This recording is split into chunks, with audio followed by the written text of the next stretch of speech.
So, Jarret, Neal talked a lot last year about explosive plays and trying to generate more. How do you do? I mean, outside of just throwing it deep every other play, I mean, how do you truly generate more explosive plays? Well, when they go man or they try to zero you, you got to make them pay for it. And last year, they did that to us a couple of times, and I think we made them pay once to George, and then a lot of the times they got us. So you got to get them more than they get you.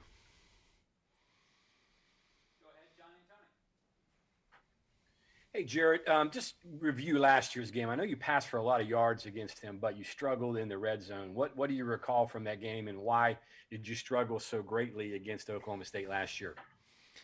Yeah, like I said, they went zero, cover zero on us, and we just didn't execute that well last year in the red zone. I remember us getting tackled at the one, and we just didn't get in. So we got to be a lot better this year in the red zone. Is that going to be a matter of winning one-on-one matchups, you think? Definitely, and we've been working on red zone situations all fall camp. So I think that's one of the things we'll be a lot better at this year.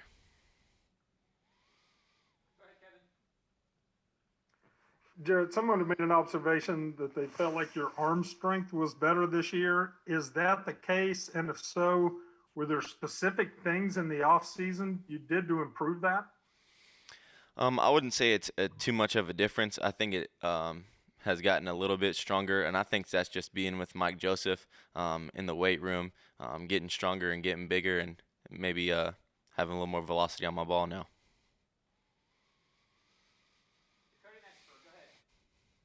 Given that Oklahoma State is one of the games you played in last year, does that help preparing for this year? Definitely. I think they haven't changed a whole lot. They got 10 out of 11 starters coming back, so I don't think they're going to do anything really different than they did last year. So, yeah, it helped me playing in it last year, and hopefully it can be a different outcome this year. Jarret, your decision to transfer, how difficult was that? Walk us through the whole thing because we haven't really had a chance to talk to you a whole lot about that. Why'd you want to do it? Ultimately, why West Virginia when you decided to look around? Yeah, so at Bowling Green, I came in with a staff that came from Texas Tech, and I had been growing up going to camps at Tech, so I knew these guys really well. It was like family.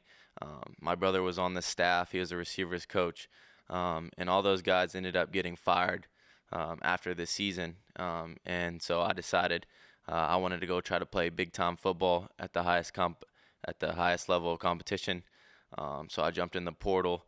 Had a few calls from all kinds of different schools. Had a relationship with Neil, and so I came on a visit. He told me to come up here, come on a visit. Fell in love with it, committed, and was just ready to go.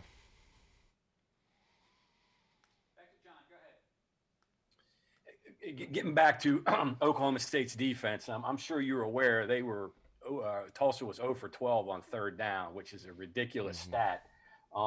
What do you draw from that, and what do you see from the Oklahoma State defense that really stands out to you?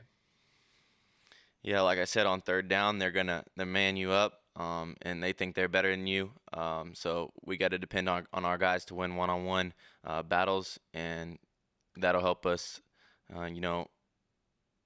be better on third down.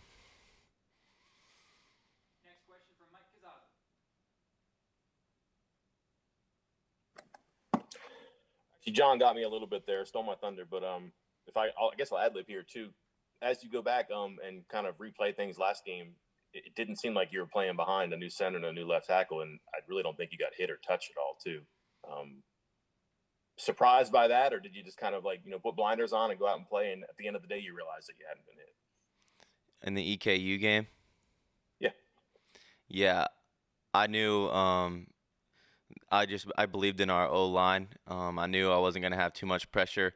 And then after the game, I gave them all big hugs because I knew no one laid a finger on me. And that's a testament to them for getting better.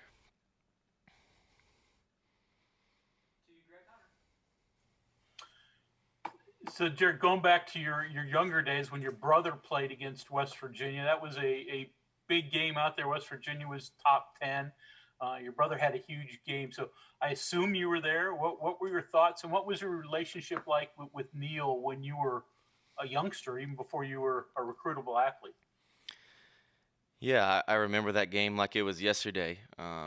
West Virginia came in and they were ranked number 3 with Gino and Stedman Bailey and all those guys. And my brother hung like I think 6 touchdowns. It was 49-14.